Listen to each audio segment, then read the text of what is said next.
नमस्कार दोस्तों, मैं ऋषभ सिंह और आप सभी देख रहे हैं आपका अपना YouTube चैनल ऋषियस क्लासेस। और आज के इस वीडियो में हम पढ़ने वाले हैं बीएससी फर्स्ट ईयर के सेकंड सेमेस्टर के अंतर्गत जो हमारा सब्जेक्ट आता है केमिस्ट्री, उसमें जो हमारा पेपर है bio organic and medicinal chemistry, उसके अंतर्गत जो हमारा यूनिट 2 है केमिस्ट्री ऑफ प्रोटीन्स, उसमें हमारा यह पहला लेक्चर है। और आज के इस लेक्चर में हम पढ़ेंगे एमिनो एसिड्स के बारे में। इस लेक्चर में हम समझेंगे कि एमिनो एसिड क्या है, एमिनो एसिड का कैसे क्लासिफिकेशन किया जाता है, इसमें हम कैसे विभिन्न प्रकार के एमिनो एसिड्स के बारे में समझेंगे। इन सभी चीज़ों के बारे में इस वीडियो में हम पूरा डिटेल से समझेंगे। तो चलिए अपने टॉपिक को शुरू करते हैं। लेकिन अगर आप सब इस चैनल पर पहली बार आए हैं तो जरूर नीचे दिए हुए रेड बटन पर क्लिक करके सब्सक्राइब कर लीजिए, साथ ही बेल आइकन को ऑल पर भी सेलेक्ट कर लीजिए, जिससे हमारे अगले वीडियोज़ का नोटिफिकेशन आपके पास सबसे पहले पहुंचे।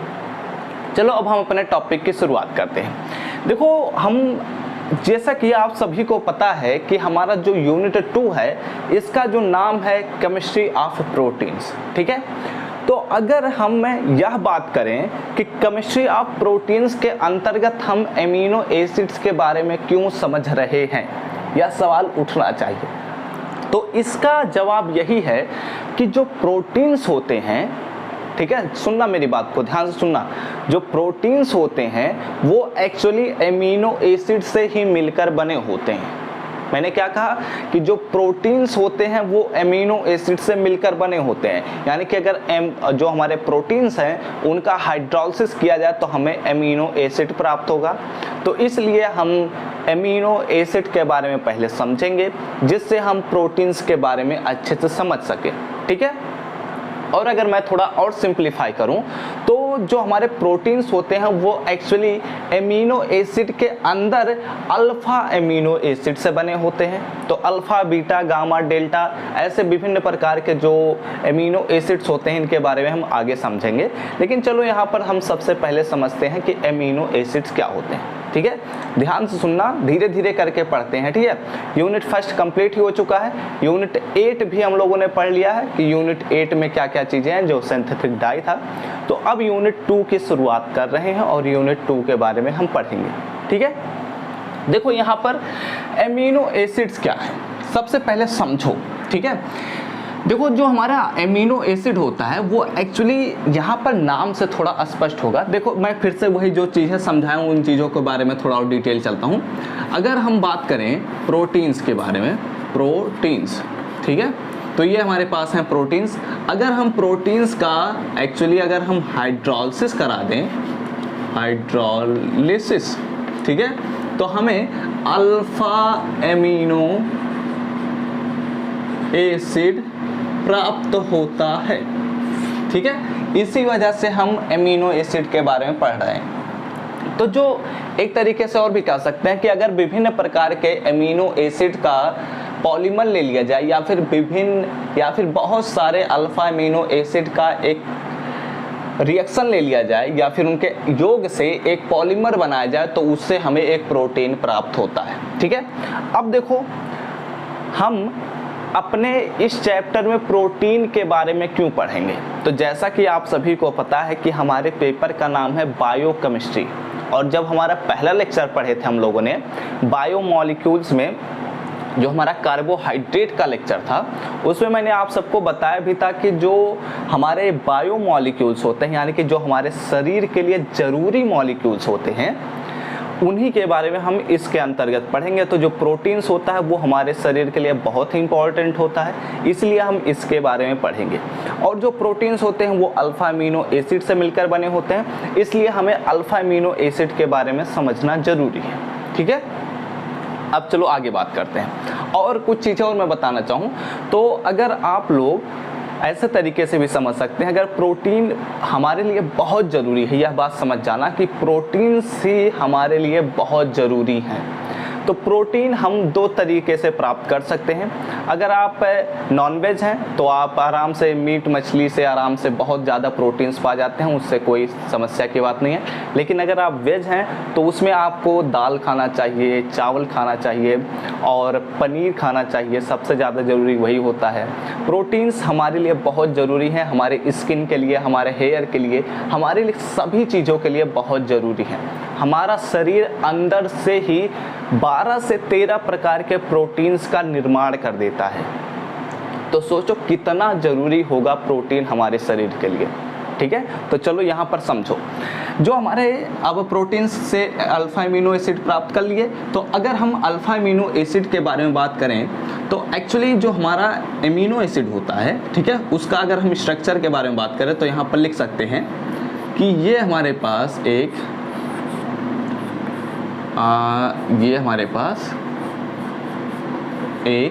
अमीनो एसिड है। ठीक है, अब देखा जाए तो कार्बन के पास 1 2 3 4। ठीक है, अब देखो यहाँ पर इसके बारे में हम थोड़ा डिटेल में चलते हैं। देखो जो हमारा यह स्ट्रक्चर है, यह एक्चुअली एक अमीनो एसिड का स्ट्रक्चर है। तो जो अमीनो एसिड होता है वो एक्चुअली नाम से ही स्पष्ट हो रहा है कि एक तो अमीन होगा, दूसरा एसिड होगा। तो जो एसिड ग्रुप होता है वो COOH होता है, कार्बोक्सिलिक ग्रुप जिसे हम कहते हैं, और जो अमीनो ग्रुप होता है वो NH2 होता है। ठीक है, इतनी बात तो आप सबको पता ही है। तो जो एमीन्स होते हैं, जो एमिनो एसिड होते हैं, वो एक्चुअली एमिनो सब्स्टिट्यूटेड एसिड होते हैं, यानी कि एमीन में एक एसिड ग्रुप को ऐड किया जाता है जिससे हमें अमीनो एसिड प्राप्त होते हैं, जिसमें कम से कम एक एसिड ग्रुप होगा यानी कि कार्बोक्सिलिक ग्रुप होगा, दूसरा हमारे पास NH2 ग्रुप होगा, और यहाँ पर एक सेंटर में कार्बन एटम होगा जिससे ही NH2 ग्रुप जुड़ा रहता है और जिसी की वजह से और जिससे ही COOH ग्रुप जुड़ा होता है। और इधर एक कोई एल्किल ग्रुप होता है, वह कुछ भी हो सकता है, चाहे वह फेनिल ग्रुप भी हो सकता है, चाहे वह H भी हो सकता है, चाहे CH3 भी हो सकता है, कुछ भी हो सकता है, इससे हमें फर्क नहीं पड़ता। बस इतना ध्यान रखना है कि जिस भी कंपाउंड में NH2 प्राप्त हो और COOH प्राप्त हो, बस वही हमारा एमिनो एसिड बन जाता है। ठीक है, अभी इसके बारे में हम पूरा डिटेल में समझेंगे। यहाँ पर केवल स्ट्रक्चर हम लोगों ने समझा और इसे भी हम यहाँ पर कर सकते हैं H। ठीक है, तो अगर देखा जाए, ध्यान से सुनना मेरी बात को, अगर देखा जाए तो यह जो कार्बन है वो sp3 हाइब्रिडाइज्ड है, कह सकते हैं, क्योंकि यहाँ पर जो कार्बन है वह CH4 के फॉर्म में है। और हम लोगों ने यूनिट सेमेस्टर फर्स्ट में ही पढ़ लिया था कि जो हमारा sp3 हाइब्रिडाइज अगर कोई भी कार्बन एटम है तो उसका जो स्ट्रक्चर होगा वह टेट्राहेड्रल होगा। तो ये सभी चीज़ें थोड़ा बेसिक नॉलेज मैं बताना चाहता था, इसलिए ये सभी चीज़ें बता रहा हूँ। ठीक है, तो यहाँ पर हम लोगों ने इन चीज़ों के बारे में समझा। अब चलो हम सीधे एमिनो एसिड का डिफिनीशन लिखते हैं और उसमें हम इसी स्ट्रक्चर को फिर से ड्रा करते हैं और थोड़ा और डिटेल में समझाते हैं। तो चलिए अब हम लोग एमिनो एसिड में कुछ पॉइंट्स नोट करते हैं। ठीक है, और जो भी चीज़ें यहाँ पर लिखवाई जा रही हैं ये सभी चीज़ें आपको टेलीग्राम ग्रुप में मिल जाएंगे PDF के रूप में।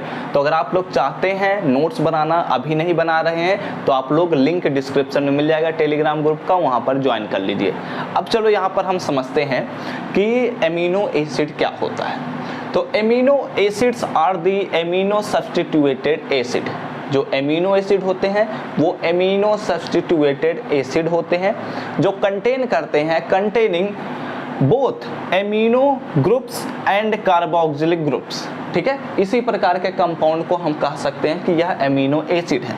अगर इसमें एग्जाम्पल के तौर पर बात करें तो फिर से वही हम ले लेंगे CHR एंड यहाँ पर हम लिख देते हैं NH2 एंड यहाँ पर हम लिख देते हैं COOH। तो अगर यहाँ पर ध्यान से देखा जाए तो ये हमारे पास है एक एमिनो ग्रुप और ये हमारे पास है एक कार्बोक्सिलिक ग्रुप।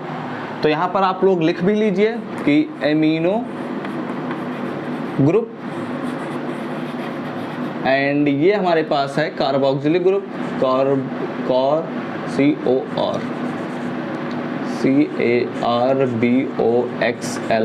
Carboxylic group. ठीक है, और इस प्रकार के कंपाउंड को ही हम कहते हैं एन एमिनो एसिड। बात क्लियर हुई कि कोई भी कंपाउंड ले लीजिए, उसमें एक एमीन ग्रुप, एक कार्बोक्सिलिक ग्रुप, उस प्रकार के कंपाउंड को हम कह देंगे कि वो हमारे पास एक एमिनो एसिड है। अब इसमें थोड़ा और डिटेल चलते हैं। अब ये हमारा एमिनो एसिड कंप्लीट हो चुका, ठीक है। इसमें हम क्लासिफिकेशन पर बात करते हैं। अगर देखा जाए तो यहाँ पर H है, ठीक है, लेकिन यहाँ पर देखा जाए तो R ग्रुप जुड़ा हुआ है।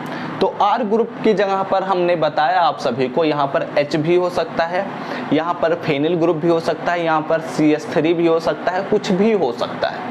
तो अगर ध्यान से देखा जाए तो अगर हम एमिनो एसिड का क्लासिफिकेशन करना चाहते हैं तो हम कई तरीके से, एक्चुअली इसमें हम 3 प्रकार से क्लासिफाइड कर सकते हैं। बहुत सारे बुकों में बहुत अलग अलग प्रकार के बारे में दिया गया है, लेकिन मेन 3 प्रकार होते हैं और इन्हीं तीनों प्रकार के अंतर्गत सभी एमिनो एसिड आ जाते हैं। सबसे पहला तो ये होता है कि जो हमारे पास NH2 है, इसके पोजीशन के आधार पर अगर यह पहले कार्बन से जुड़ा हुआ है तो इसका दूसरा नाम होगा, दूसरे कार्बन से जुड़ा होगा तो इसका नाम दूसरा होगा, ठीक है। तो ये हो गया हमारे पास एक प्रकार का क्लासिफिकेशन। दूसरे प्रकार के क्लासिफिकेशन पर बात किया जाए तो इसमें दूसरा प्रकार का क्लासिफिकेशन है कि कौन से ऐसे जरूरी हैं प्रोटीन्स या एमिनो एसिड हमारे शरीर के लिए जो बाहर रूप से हम ग्रहण करते हैं, और कौन से ऐसे हैं जो हमारा शरीर खुद बनाता है, यानी कि एसेंशियल एंड नॉन एसेंशियल प्रकार के बारे में हम पढ़ेंगे। यानी कि ये दूसरे प्रकार का क्लासिफिकेशन हो गया। तीसरे प्रकार का अगर क्लासिफिकेशन बात करें तो इसमें एसिड नेचर, बेस नेचर और न्यूट्रल नेचर, ये 3 प्रकार के आएंगे इसमें एमिनो एसिड्स। तो चलो हम एक एक करके शुरुआत करते हैं। आप लोग इन चीज़ों को लिख लीजिए, इसके बाद हम क्लासिफिकेशन पर बात करते हैं। तो चलिए अब हम लोग बात करते हैं क्लासिफिकेशन ऑफ एमिनो एसिड्स के बारे में। जैसा कि हम लोगों ने एमिनो एसिड के बारे में जब समझ लिया तो इसमें हम उसके एमिनो ग्रुप के पोजीशन बदलने के आधार पर हम इसके क्लासिफिकेशन के बारे में समझने वाले हैं। तो यहाँ पर लिखा हुआ है कि क्लासिफिकेशन, आप सबको हेडिंग डाल देना है। उसके अंतर्गत अगर देखा जाए तो कुछ चीज़ें लिखी भी हुई हैं कि amino acids are essential to all life. मतलब क्या हुआ कि जो एमिनो एसिड्स होते हैं वो सभी जीवों के लिए बहुत ही ज़्यादा जरूरी यानी कि महत्वपूर्ण होते हैं, ठीक है। आगे बात करते हैं। They are found in nature, ये प्रकृति में पाए जाते हैं। इन फ्री स्टेट, ये फ्री स्टेट के रूप में भी पाए जाते हैं। एज वेल एज, यानी कि इसके साथ साथ भी in polymeric form known as proteins. इसमें 2 फॉर्म में पाए जाते हैं एमिनो एसिड्स। एक होता है फ्री स्टेट, मतलब कि अगर मान लेते हैं कि ये एक एमिनो एसिड है तो ये एमिनो एसिड के रूप में ऐसे पड़ा रहेगा। लेकिन अगर हम मान लेते हैं कि ये ऐसे बहुत सारे चौक हैं और ये सभी मिलकर एक पॉलीमर बनाते हैं तो ये हमारे नोन एज प्रोटीन्स, ये हमारे प्रोटीन्स के रूप में जाने जाते हैं, ठीक है। इतनी बातें क्लियर हुई। आगे बात करते हैं। अब इसमें देखा जाए तो यहाँ पर मैंने आप सबको बताया कि क्लासिफिकेशन किया जा रहा है। तो यहाँ पर लिखा हुआ है कि सिंपल एमिनो एसिड्स, ठीक है। एक्चुअली जो एमिनो एसिड्स होते हैं उसमें आप सभी ने देखा कि एक NH2 ग्रुप है, एक COOH ग्रुप है, ठीक है। लेकिन ऐसा भी एमिनो एसिड पाया जा सकता है जिसमें एक से अधिक NH2 ग्रुप हो, एक से अधिक COOH ग्रुप हो, यानी कि कार्बोक्सिल ग्रुप हो। तो यहाँ पर हम केवल अभी सिंपल एमिनो एसिड्स के बारे में पढ़ने वाले हैं, यानी कि जिसमें केवल एक ही एमिनो ग्रुप हो और एक ही हमारे पास कार्बोक्सिल ग्रुप हो, ठीक है। तो यहाँ पर आगे हम बढ़ते हैं। Simple amino acids having only 1 amino and carboxylic group may be classified as alpha beta delta, alpha beta gamma delta ETC। यानी कि यहाँ पर कहता है कि जो हमारे पास सिंपल एमिनो एसिड्स होते हैं वो केवल एक ही एमिनो एंड एक ही कार्बोक्सिलिक ग्रुप को कंटेन करते हैं। इसके बाद में बी क्लासिफाइड, इन्हें हम क्लासिफाइड कर सकते हैं अल्फा बीटा गामा डेल्टा के रूप में। इसके बाद लिखा हुआ है कि amino acids depending on the position of amino group, यानी कि जो हमारा एमिनो ग्रुप है उसके पोजीशन के आधार पर ही हम अल्फा बीटा गामा डेल्टा के रूप में क्लासिफाइड करते हैं, ठीक है। इतनी बातें क्लियर हुई, आप लोग नोट कर लीजिए। इसके बाद हम इसमें एग्जाम्पल के तौर पर समझाते हैं कि क्या होता है एमिनो एसिड्स के क्लासिफिकेशंस। तो चलिए अब हम इसके क्लासिफिकेशन के बारे में बात करते हैं। और जैसा कि मैंने आप सबको पहले भी बताया कि जो हमारे एमीन्स हैं जो हमारे एमिनो एसिड्स हैं वो एक्चुअली सिंपल एमिनो एसिड के बारे में हम बात कर रहे हैं, ठीक है, ये बात ध्यान में रखना। तो अब यहाँ पर सिंपल एमिनो एसिड मैंने बताया कि जिसमें केवल एक ही एमिनो ग्रुप हो, केवल एक ही कार्बोक्सिलिक ग्रुप हो, इस प्रकार के एमिनो एसिड को हम कहते हैं सिंपल एमिनो एसिड्स। क्लियर? आगे बात करते हैं। देखो यहाँ पर जो सिंपल एमिनो एसिड्स हैं मैंने आप सबको बताया कि जैसे कि अल्फा हो गया, बीटा हो गया, गामा हो गया, डेल्टा हो गया, ऐसे बहुत सारे प्रकार में बांटा जाता है, ठीक है। तो एक एक करके हम शुरुआत करते हैं। यहाँ पर आप सभी को देखने को मिल रहा है कि अल्फा एमिनो एसिड लिखा हुआ है, यहाँ पर ये एक्चुअली बीटा एमिनो एसिड है, ठीक है, और यहाँ पर आप सभी को गामा एमिनो एसिड देखने को मिल रहा है। यानी कि ये सभी के सभी कंपाउंड्स अल्फा एमिनो एसिड हैं, ये सभी बीटा एमिनो एसिड्स हैं और ये गामा एमिनो एसिड्स हैं। तो इनमें अंतर कहाँ है, ध्यान से पकड़ने की कोशिश करना। देखो यहाँ पर जो कार्बोक्सिलिक ग्रुप जुड़ा हुआ है उसका ये वाला जो कार्बन है इसे हम अल्फा कार्बन कहते हैं। ध्यान से देखना, मैं थोड़ा और डिटेल में समझाता हूँ। यहाँ पर देखो जो ये हमारे पास COOH ग्रुप जुड़ा हुआ है इसके बगल वाला कार्बन अल्फा कार्बन कहलाता है, ये बात हमें पता है। और इसी अल्फा कार्बन से NH2 ग्रुप जुड़ा हुआ है, यानी कि एमिनो ग्रुप जुड़ा हुआ है। तो इस प्रकार के कंपाउंड को हम कहते हैं अल्फा एमिनो एसिड्स। क्लियर? आगे हम बात करते हैं। यहाँ पर आओ, अब इनमें पहले अंतर स्पष्ट कर लो, याद करना आसान हो जाएगा। तो अंतर को स्पष्ट करो। यहाँ पर देखा जाए तो ये जो हमारे पास कार्बोक्सिलिक ग्रुप जुड़ा हुआ है वह अल्फा कार्बन से जुड़ा हुआ है, और यहाँ पर ये हमारे पास है अल्फा कार्बन, ये हमारे पास है बीटा कार्बन, यानी कि ये वाला पहला कार्बन, ये दूसरा कार्बन, ठीक है। तो यहाँ पर जो बीटा कार्बन है उससे NH2 ग्रुप जुड़ा हुआ है, जबकि यहाँ पर क्या था, अल्फा वाले कार्बन से जुड़ा हुआ था। यहाँ पर अब आ जाइए, यहाँ पर COOH ग्रुप के बाद अल्फा, बीटा, गामा, यानी कि इस प्रकार से अगर हम देखें तो यहाँ पर हमारे पास तीसरे वाले कार्बन से जुड़ा हुआ है। अगर COOH वाला कार्बन छोड़ दें तो उसके बाद देखा जाए तो CH2 CH2 CH2 3 टाइम्स, उसके बाद हमारे पास NH2 ग्रुप जुड़ा हुआ है, यानी कि तीसरे वाले कार्बन से, यानी कि गामा वाले कार्बन से हमारा NH2 ग्रुप जुड़ा हुआ है। इसलिए इसे हम कहते हैं गामा एमिनो एसिड, इसे हम कहते हैं बीटा एमिनो एसिड और इसे हम कहते हैं अल्फा एमिनो एसिड। ऐसे ही अगर एक और कार्बन बढ़ जाए, जैसे CH2 3 टाइम्स है, 4 टाइम्स आ जाए तो उसे हम डेल्टा एमिनो एसिड के नाम से जानते हैं। ठीक है, स्पष्ट हो गई बात? कुछ भी अब डाउट तो होगा नहीं। अब आगे हम बात करते हैं। यहाँ पर जो ये हमारे पास एमिनो एसिड लिखा हुआ है अल्फा एमिनो एसिड, इसका नाम होता है एमिनो एसिटिक एसिड। ठीक है, इसका नाम है एमिनो एसिटिक एसिड। एक्चुअली यह एसिटिक एसिड से ही बना हुआ है, एक तरीके से देख सकते हैं अगर स्ट्रक्चर तो CH3COOH, तो एक हाइड्रोजन निकालकर NH2 ग्रुप जोड़ा गया है, इसलिए इसका नाम है एमिनो एसिटिक एसिड, जिसे हम दूसरे नाम से जानते हैं ग्लाइसिन के नाम से। इसके बारे में हम आगे बात करेंगे जब essential and non essential lecture आएगा। तो यहाँ पर इसे हम ग्लाइसिन के नाम से जानते हैं। इसके बाद यहाँ पर देखा जाए तो ये हमारे पास है, ये इसका नाम है हमारे पास बीटा एमिनो प्रोपेनोइक एसिड। ठीक है, इसमें देखा जाए तो 1 2 3 कार्बन, इसलिए प्रोपेनोइक एसिड, लेकिन इसमें हमारे पास NH2 ग्रुप जोड़ दिया गया है बीटा पोजीशन पर, इसलिए इसे हम जानते हैं बीटा एमिनो प्रोपेनोइक एसिड।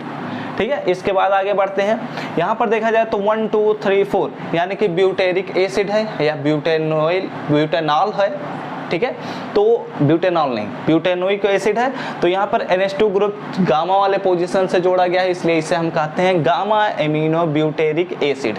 ठीक है, इतनी बातें क्लियर हुई। आगे वाले कंपाउंड पर चलते हैं। यहाँ पर देखा जाए तो CH3 ग्रुप जुड़ा हुआ है। ठीक है, यहाँ पर ध्यान से देखना, ये हमारे पास COOH अल्फा वाले कार्बन से जुड़ा हुआ है। ठीक है, यहाँ पर ये बीटा वाला कार्बन आता है, लेकिन यहाँ पर ध्यान से देखना जो NH2 ग्रुप है वो फिर भी अल्फा वाले ही कार्बन से जुड़ा हुआ है, बीटा वाले कार्बन से नहीं जुड़ा हुआ है। इसलिए ये जो कंपाउंड है इसे हम लोगों ने अल्फा एमिनो एसिड के कैटेगरी में रखा है, क्योंकि NH2 ग्रुप जो है वो हमारे पास अल्फा वाले कार्बन से ही जुड़ा हुआ है। इसलिए इसका नाम आता है एमिनो प्रोपेनोइक एसिड, जिसे हम दूसरे नाम से जानते हैं एलानीन। किस नाम से जानते हैं? एलानीन।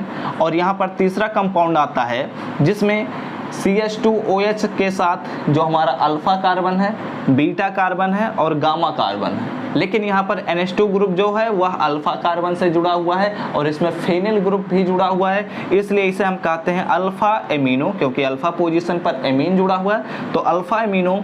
और यहाँ पर देखा जाए तो C6H5 है, तो यहाँ पर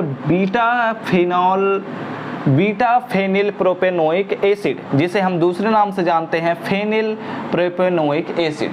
ठीक है, अगर देखा जाए तो ये हमारे पास बीटा कार्बन है, बीटा कार्बन से C6H5 जुड़ा हुआ है, इसलिए इसे हम किस नाम से जानते हैं?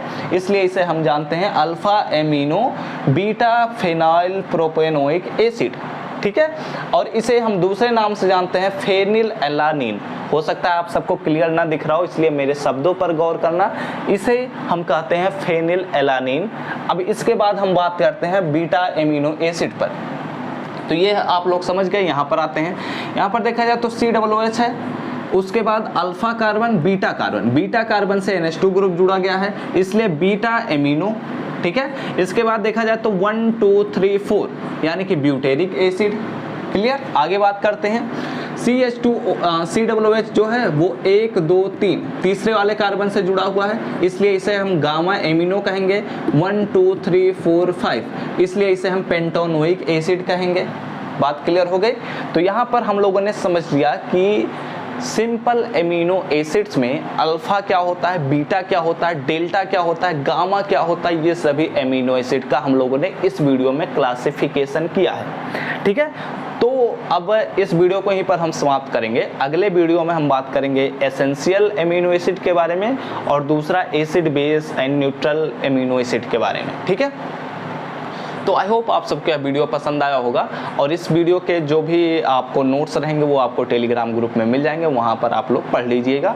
और इस वीडियो को यहीं पर समाप्त करते हैं। आई होप आप सबको यह वीडियो पसंद आया होगा, क्योंकि आप लोगों ने बहुत सारा कमेंट किया था कि सर यूनिट 2 भी पढ़ाइए, तो हम यूनिट 2 का लेक्चर लेकर आ चुके हैं। तो आई होप आप सबको वीडियो पसंद आया हो तो ज़रूर लाइक करिएगा, साथ ही साथ कमेंट करके बताइएगा क्या आपको एमिनो एसिड समझ में आया है। और अगर ऐसे ही ढेर सारे वीडियोज़ के नोटिफिकेशन पाने हो, इसी प्लेलिस्ट के अगले वीडियोज़ के नोटिफिकेशन पाने हो, तो जरूर नीचे दिए हुए रेड बटन पर क्लिक करके सब्सक्राइब कर लीजिए, साथ ही बेल आइकन को ऑल पर भी सेट कर लीजिए। तो हम सब मिलते हैं अपने नेक्स्ट वीडियो में, तब तक पढ़ते रहो, खेलते रहो और आगे बढ़ते रहो।